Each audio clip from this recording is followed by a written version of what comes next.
नमस्कार मंडळी, श्री स्वामी समर्थ। तर आजचा माझा दिवस मी पूर्णपणे झोपून काढला होता, कारण मला माझी तब्येतच बरोबर नव्हती आणि मी संध्याकाळी ब्लाऊज शिवायला गेले। कस्टमरचं ब्लाऊज आलं होतं तर तिथे मला माझ्या बहिणीच्या नंदेचा कॉल आला की आरती पालू मासा तुम्ही खाणार आहात का। तर मी त्यांना म्हटलं की आधी मी बघते पालू मासा कसा आहे, मग मी तुम्हाला सांगते। म्हणून तिच्या घरी गेले आणि पालू मासा बघितला। तर म्हटलं ठीक आहे, मी करेन।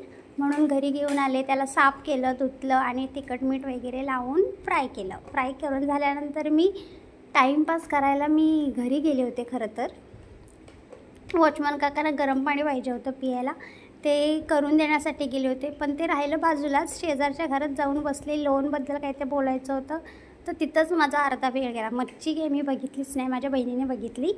आणि तुमच्याकडे ह्या माशाला काय बोलतात मला नक्की कमेंटमध्ये सांगा। आमच्याकडे तर ह्या माशाला पालू बोलतात, तुमच्याकडे काय बोलतात मला नक्की कमेंटमध्ये सांगा।